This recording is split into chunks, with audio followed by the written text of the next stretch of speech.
ZF, और ये positive phase sequence का इम्पिडेंस, ये जीरो फेज ये जीरो के लिए, पॉजिटिव के लिए, नेगेटिव के, और जो अकर हुआ है उसके लिए, ये उन तीनों के लिए है। तो चले आगे बात करते हैं दूसरे फेज सीक्वेंस का। तो line to line ground fault की बात करते हैं। Line to line ground fault के लिए देखो, मान लीजिए कि दो लाइनों में फॉल्ट हुआ, एक की करंट जीरो, मान लीजिए कि जीरो फेज सीक्वेंस की करंट जीरो, एक सीक्वेंस लाइन में नहीं, उसका एक सीक्वेंस भी गायब हो जाएगा। तो पॉजिटिव फेज सीक्वेंस की करंट बराबर होनी चाहिए नेगेटिव फेज सीक्वेंस के करंट के बराबर। Zero phase sequence zero, positive phase sequence बराबर होता है माइनस नेगेटिव फेज सीक्वेंस की। तो दोनों एक दूसरे के विपरीत होते हैं, किसमें?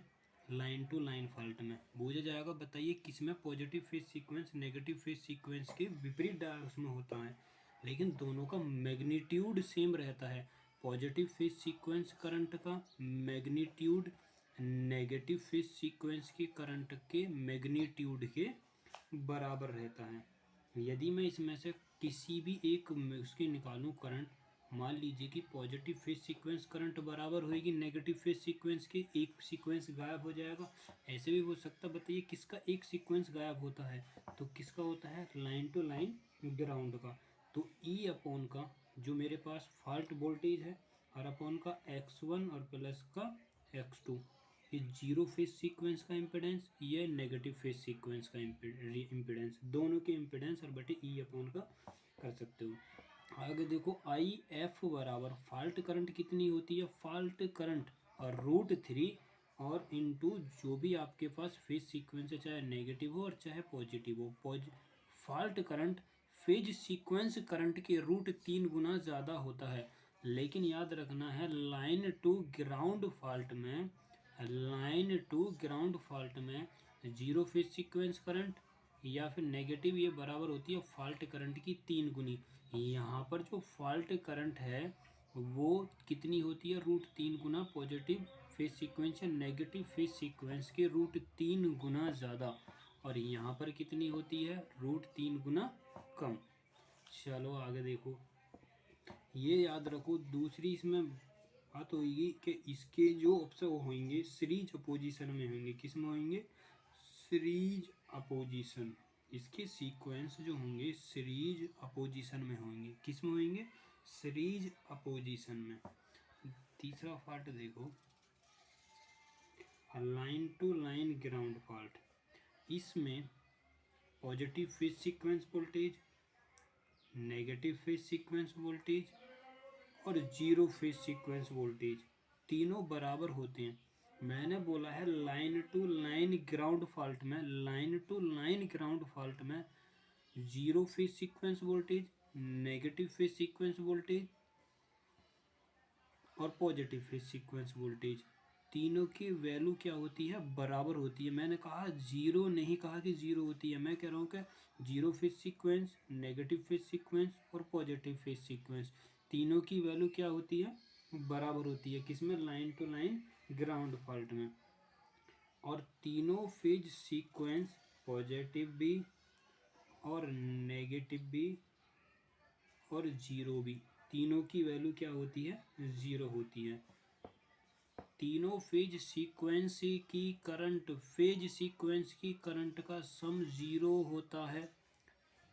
तीनों फेज सीक्वेंस का वोल्टेज बराबर होता है। ध्यान करो, जब तीनों फेज सीक्वेंस का वोल्टेज सेम है तो करंट भी जीरो होगी। जब फेज सीक्वेंस का वोल्टेज अलग होता, डिफरेंट होएगा, करंट तभी तो फ्लो होती है। जब फेज सीक्वेंस का वोल्टेज ही सेम है तो करंट तो जीरो होगी। तो तीनों फेज सीक्वेंसों की वोल्टेज बराबर कितनी होती है? जीरो। दूसरा इसमें पॉइंट लिखो, all sequence connected in parallel, all sequence connected in parallel, तीनों फेज सीक्वेंस इसमें कनेक्टेड होते हैं पैरेलल में। यदि मैं फॉल्ट करंट की बात करूं तो फॉल्ट करंट फेज सीक्वेंस के √3 गुना होती है। किसी भी फेज सीक्वेंस की कितनी होती है? √3 गुना होती है। कितनी होती है? 3 गुना। और फॉल्ट करंट होती कितनी है? E/Z।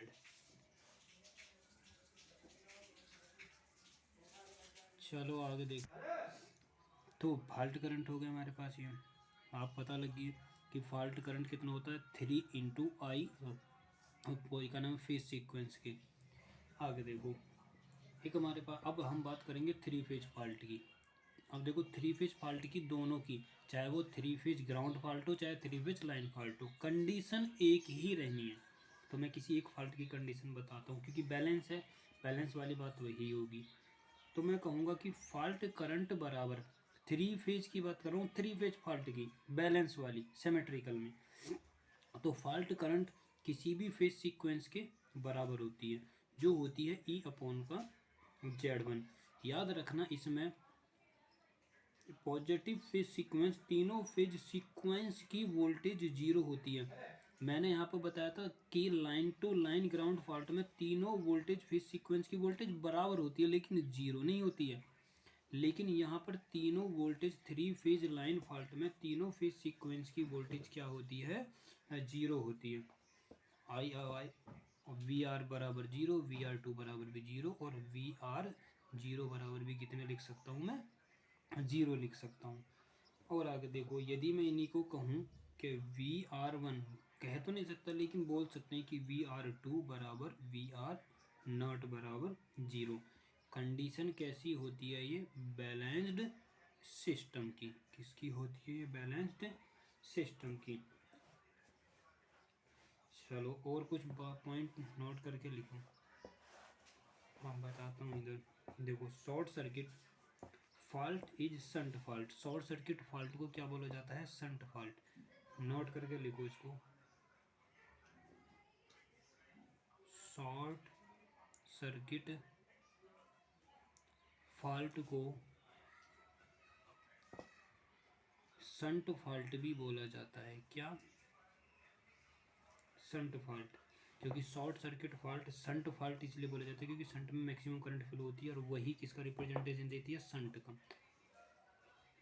पर वोल्टेज, सेंटर पर वोल्टेज का मान इक्वल होता है। बस आज के लिए बहुत ही